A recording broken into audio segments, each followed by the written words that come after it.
all of the rubbish that really bugs me. This one here, and there's people, stuff like that. That irritates me the most, I promise. Right, here is day one of our new YouTube channel. Welcome to Bodylogics. Plan of this channel here is to try and record every single little bit that we have of clinic to give you an insight into what happens day to day. I have no idea how this is going to go. It's 2026, but we're going to give it a go and see what happens. So let's start with having a look at our Barnet clinic. So we've got Barnet clinic here, we've got Winchmore Hill, we've got Colindale, and we've got Whetstone. And today it's all going to start here, Monday morning. We've got a meeting to go to, so let's see what happens in there and see what you think of it. We're coming into Barnet. I need to clear that rubbish up and talk to people about that as well. Right, come on in, come on in. So, here is our entrance. Here is our wonderful reception team. We've got Marco and Tash, they're on the phones at the moment. So, around the corner we've got Jess. She's doing a tiny little bit of rehab. So we're going to look at that. It's our gym area.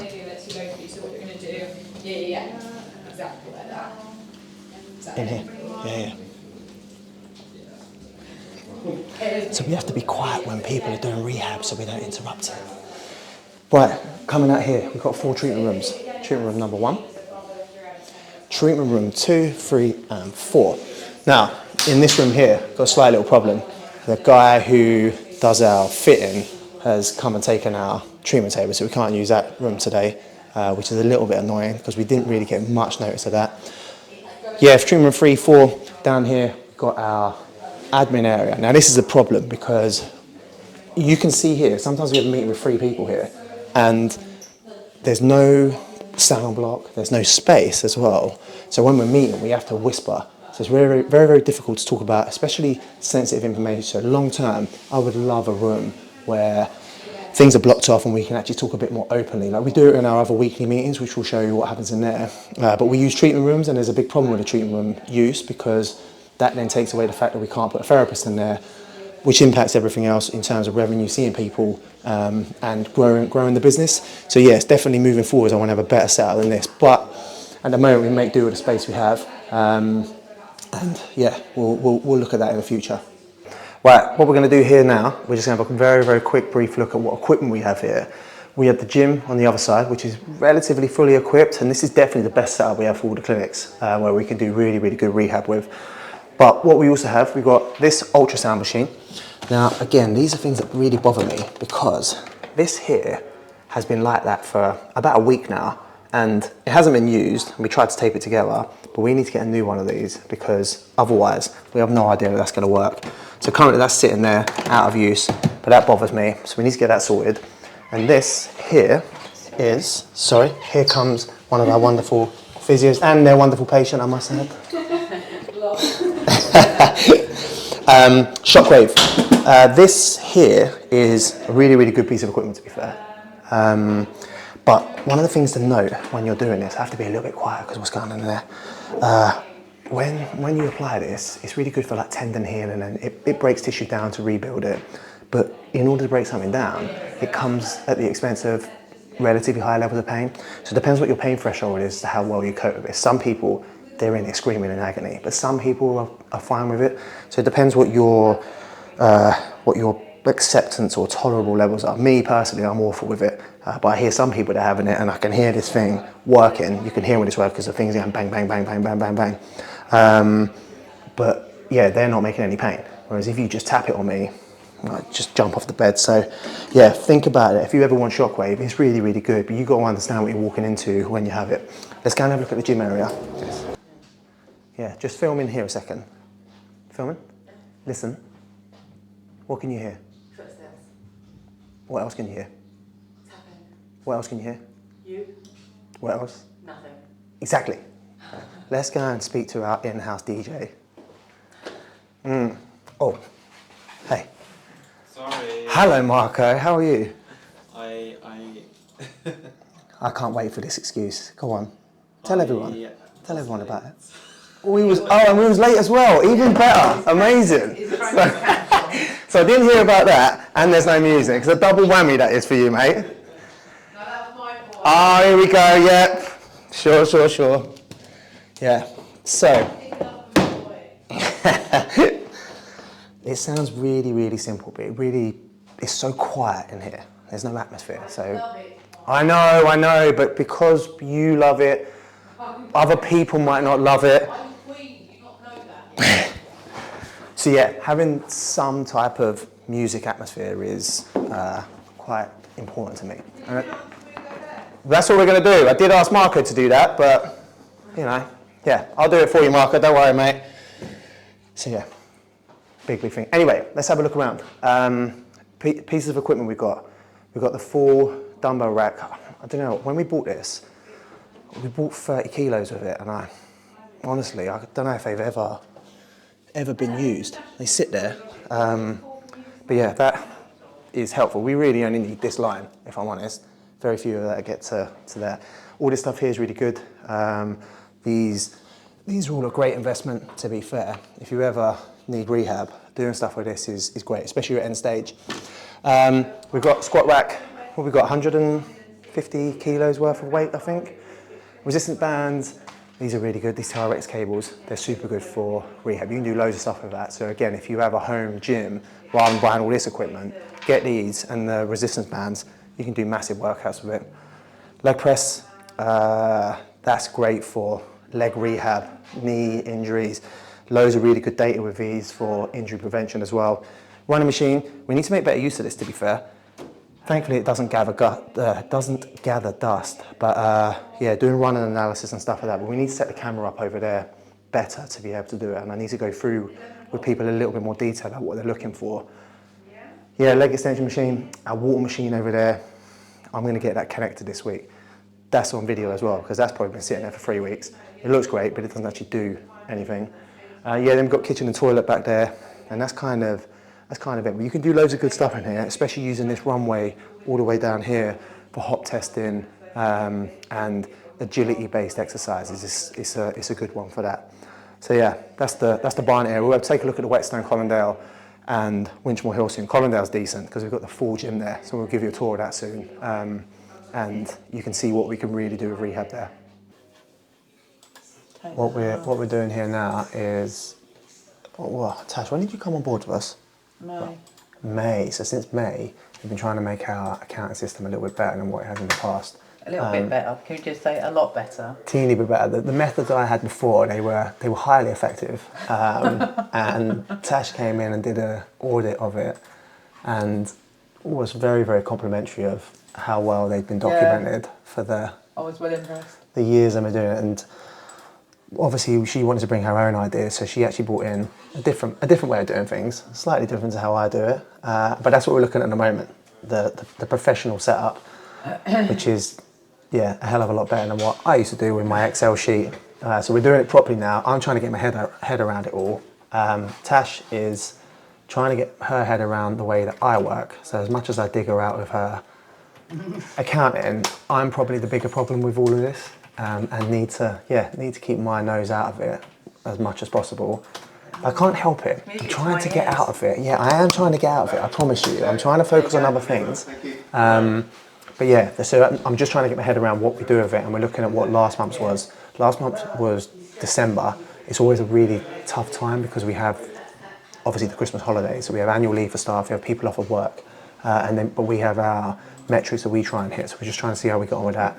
We've got a meeting on Wednesday, and this is going to be the first time we present the accounts properly and officially to the management team. We have always shared it in clinic, but it's kind of been Excel sheet, back of cigarette pack, numbers, but now we can have actual data, so we're just going through to make sure that it's all finalised and accurate.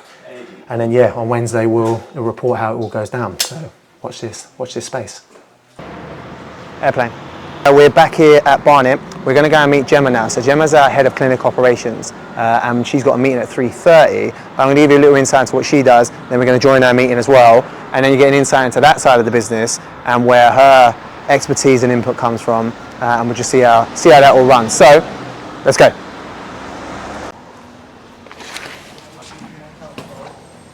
Is it for this week or next week? Here is our wonderful admin team doing what they do. So I'm going to show you who they are, and you That's can perfect. So she introduce starts yourself at to Gemma and Marco. 8:50 in the morning. I booked on Thursday, but I thought you were recording. No, oh. I've just got a lot of availability, but I didn't want to say that. Yeah, that's amazing. Well, I like it. Well done. No, what I was going to say is, for those who don't know, Gemma is my significant other half. And yeah, we're going to see how that works. We're too old now, aren't we, to say boyfriend and girlfriend? Yeah, don't work that way. But we're going to not only show you the ins and outs of a business, but we're going to show you the ins and outs of how a relationship works whilst trying to operate a business. And that will probably make the better viewing than actually what we do as a company. So yeah, we'll keep you updated and you can judge the progress of that. Oh, here we go. We get to see her in action. Good afternoon. Yeah, so it's 30 minutes long and we have availability from 8:40 in the morning. So just let me know when you... Next week with Beatrice, she does 8:50 until 10:45 on Monday.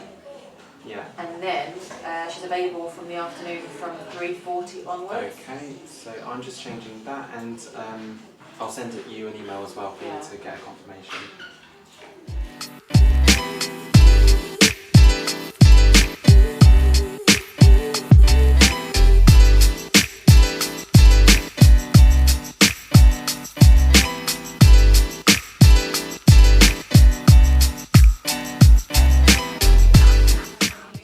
Okay, so I'm going to give you a little insight as to what I do day to day. So currently I am operations manager and I'm in charge of managing our clinic managers as well as a whole host of other things, but that mainly includes the financials, the revenue, looking at how the clinics are run and managing our clinic managers and seeing how they manage their therapists, etc. So I'm just about to get on a call with our clinic manager, Amanda. She's a clinic manager for Whetstone and for Colindale. So I've just got my list of things that I'd like to discuss with her. It's just a 15-minute daily catch-up call, basically. We have another one-to-one meeting for an hour during the week, and then we have like another 1 hour or 2 hour management meeting on Wednesday. But it's just a chance to touch base with her to make sure that she's happy, she understands where the revenue is for the day, for the week, our running totals. It gives her a chance to tell me about how the therapists are performing, how they're performing with their KPIs, and then identifying any causes for concern or areas that I should be notified about. So we look at the revenue, why that's up or down, and just identifying problems basically before they become a major problem.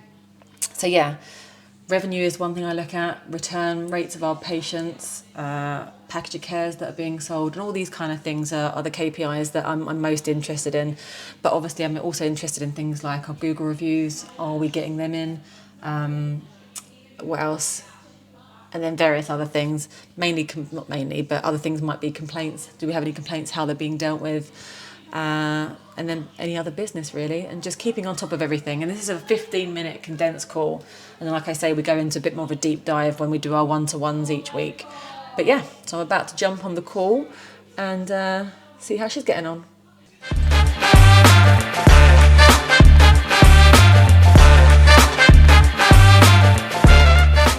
Okay, so when I do my 15-minute debrief or snapshot with the clinic managers, this is the Excel spreadsheet that we look at, and this gives me an idea of how each clinic is performing, both positive and both negative. It's handy for me because I know exactly the number or the running rate that we should be at, and I compare it to where we currently are tracking. So then I can identify how we're performing as a clinic, and then the clinic managers can give me feedback as to what's going on in the clinic regarding KPIs. So yeah, that's a summary of what I'm looking for. So I've just got off my call to Amanda. It went on longer than 15 minutes. That's because we did some onboarding of new therapists who are joining us this week, and she led that session today. So I was just catching up with her about how that went. So she gave me some things I need to action for those new starters who are joining us this week. But generally, on the whole, we discussed revenue for the previous few days of the weekend and today, and also I forecasted for the week ahead, so I know exactly where we're looking at to finish the week. Obviously, we get bookings coming in day by day, but generally we can see how we're tracking for the week. So it's just identifying where there's gaps or where things we are, how we're tracking. But importantly, it's important to note that Colindale's a little bit down at the moment. The reason for that is because we've currently had a change in the way our therapists work. We're now crossing over clinics. So Charles and Amanda are crossing over to Colindale rather than just working in Whetstone. So there's just a bit more availability at the moment. So we're looking to plug that gap and just kind of market Colindale a bit better online and get them busy. And we're looking at follow-ups mainly. So one of our KPIs is follow-ups, package of care, things like that. So just making sure that when patients do come see us, they're getting the best possible care and treatment, that they book in and they come back to us. So with those follow-ups comes a busier clinic. So that's what we're looking at the moment. Right, this thing here is quite helpful. Yeah.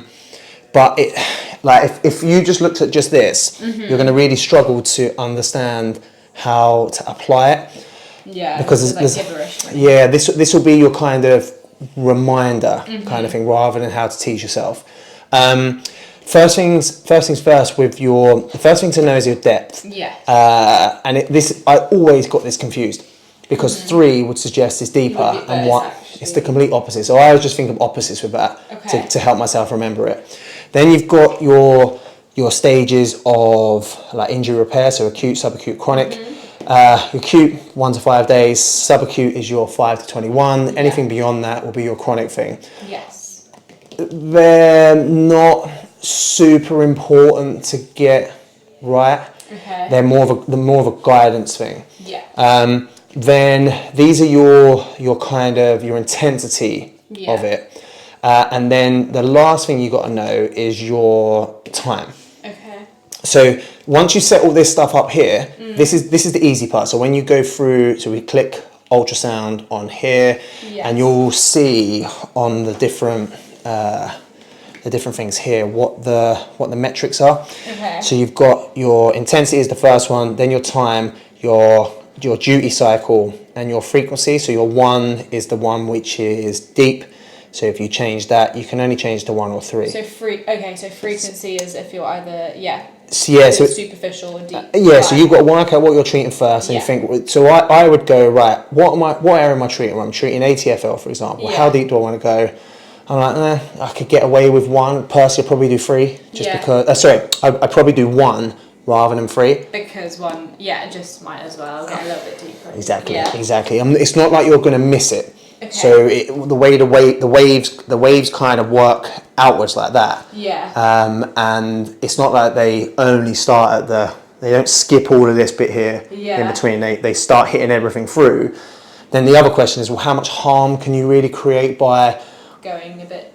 By always using 1, for example. How much harm can you create on things that you're passing through? Minimal, if at all. So 1, I tend to have 1. It's very rarely I use 3. Yeah. Once I do that, I'm then working out my intensity. So that's my acute, subacute, chronic area. 1 to 3. Then that says 2 to 5, like 3 to 5. Yeah. And then 3 to 1. I don't know why that. It's 0.5. Fine, so I never really go as high as 1. The metric, this is the thing with ultrasound. There's so many different things. I would say 1 to 3, 3 to 5, 5 to 8. Okay. Then I'd be like, nah, that's it. If you go to 1, it's fine. This has come from somewhere. Yeah. And so someone out there is saying like, go to 1. But you can see where there's this blur of, well, this one says 0.5, but this one starts at 3. Yeah. I'd just say, 1 to 3, 3 to 5, 5 to 8. Cool. Is an easy way of remembering it. Yeah. Then we've got our duty cycle. So again, we're coming back to the pulsing. So acute is a 1 to 4 ratio. Yes. So 1 to 5 would be 20%. 1 to 4 would be 25%. Yeah. So it's always if you have to take 100, and then your your bit before. So if it was 20 and 100, it's always to 100. So the way that the mathematics works is that when you round it down, what's the smallest fraction you can have? Of 20 to 100 is 1 to 5. 25% to 100 is 1 to 4.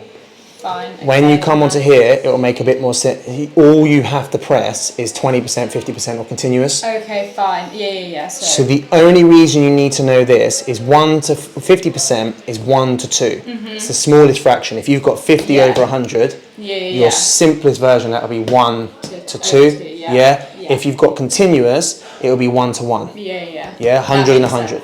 So 20 would be 1 to 5. Because 20 goes into 5. 20 goes into 100 5 times. Yes. So that's the only mathematics bit you need to know on it. Okay. The reason why you need to know that is because that will determine your frequency time. Yeah. So how long would basically doing it? Yeah. So what you need to do is you multiply. What was it to do with? You add the time together and then multiply it by the number of heads of area. So this is we'll recap on that in a second. So I'm just trying to say it out loud so I can remember it myself. If you've got, let's keep it easy with continuous. You've got 1 to 1. So 1 plus 1 equals 2. Then what you're going to take is your area head size for your multiplication. So if I were doing tendon here, extensor carpi radialis, ECL longus radialis, ECLR.